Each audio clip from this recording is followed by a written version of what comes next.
Just thought I'd let you guys know in advance, there are mild Pokemon Sun and Moon spoilers in this video. All we talk about are a few Pokemon and their Pokédex entries in the games, but if that's not something you want to hear, here's your warning. Pokemon Sun and Moon are officially out just about everywhere now, and they've brought a ton of new changes to the franchise as a whole. But you know what never changes? The Pokédex is always a horrifying and hilarious place to uncover disturbing lore about your favorite Pokemon, even the cute ones. In fact, Sun and Moon didn't just keep up the tradition, they went in on this one. This new dex is full of so many horrible new facts that we have enough for a top 10 for each individual new Generation 7 game. So let's dig into the dex, starting with Pokemon Sun. Serena. Its long, striking legs aren't just for show, but to be used to kick with skill.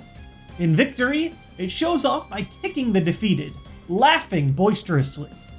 As always, we start these episodes with the silly entries first, and I can't help but laugh thinking about this one. Literally the embodiment of kicking someone when they're down. My mental image is like that one time Green Lantern got beat up, but then he got beat up after he got beat up. Except with Pokemon. Salazzle. For some reason, only females have been found. It creates a reverse harem of male Salandit that it lives with. There's no denying that Sun and Moon are the most anime Pokemon games in this franchise. Giant over-the-top Z moves, kaiju-like abomination Pokemon in the form of Ultra Beasts, now reverse harems? What is this, Pokemon High School Host Club? I don't even think reverse harem is a real scientific term. Just search reverse harem on Google, and see how many pages you get of nothing but anime, manga, and fan fiction. Looks like Salazzle Senpai has it all figured out.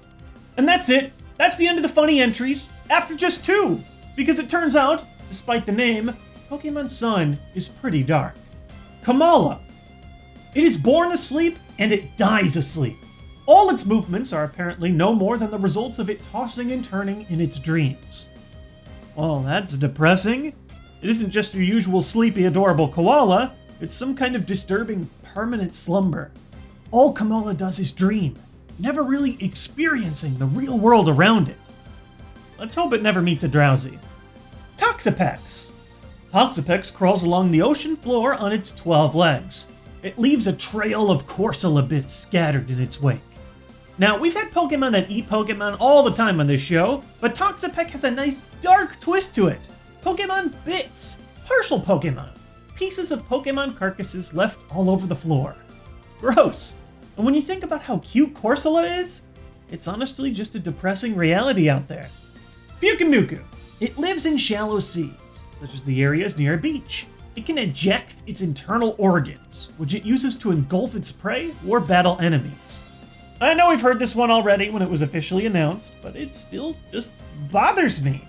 I don't like innards. I don't even like the word innards. And I especially don't like thinking about what's on the insides of Pokemon. But Pyukumuku makes it just about mandatory that you hear about its innards. Its attacks, its abilities, they all make the unsavory insides of this Pokemon exposed. And just for good measure, you can even be eaten by it. Following up with another defensive Pokemon of this generation is Mimikyu. Its actual appearance is unknown. A scholar who saw what was under its rag was overwhelmed by terror and died from the shock. Mimikyu is by far one of the most depressing and intriguing Pokemon of this generation. It just wants people to love it, so much that it tries to mimic the most popular Pokemon, Pikachu, for attention.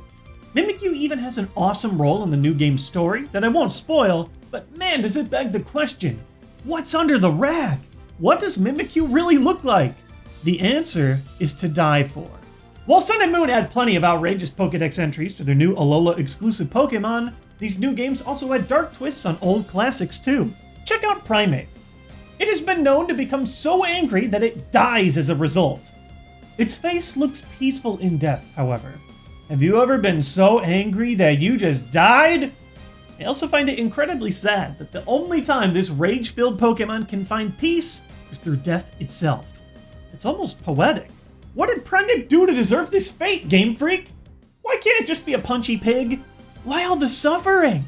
Speaking of Generation 1 Pokemon with a terrible life condition is Psyduck. As a result of headaches so fierce they cause it to cry, it sometimes uses psychokinesis without meaning to. We've sort of always known that Psyduck has headaches that lead to its incredible power, but the anime, cards, and other media often make it seem like it's a comedy.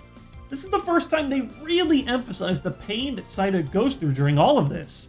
Every time you laugh at a Psyduck, just remember, it's crying. And what creepy Pokédex would be complete without messing with the Gengar line? Should you feel yourself attacked by a sudden chill, it is evidence of an approaching Gengar. There is no escaping it. Give up. I swear, I've never seen the Pokédex with so much despair in it. Those last two sentences are completely unnecessary. There is no escape. Give up. They added that as like a scholarly reference. Ooh, gives me the chills.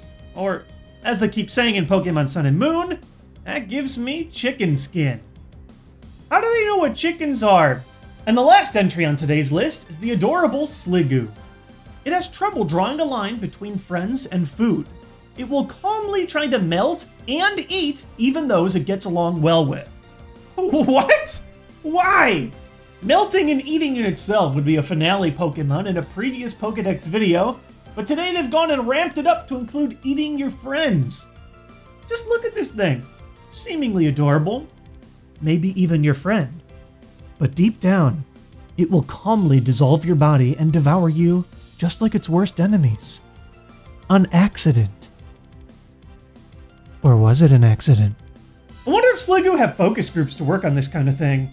Pokemon are friends, not food. Well guys, that was quite the trip, but believe it or not, we're only halfway there. This was just the creepy entries we found in Pokemon Sun alone, and it was just some of them. If you want to see even more of the ridiculous things Generation 7's Pokédex has to offer, you'll have to join me next week, where we join Pink Floyd to the dark side of the moon. Thanks for watching, and I'll see you guys next time with more Nintendo content.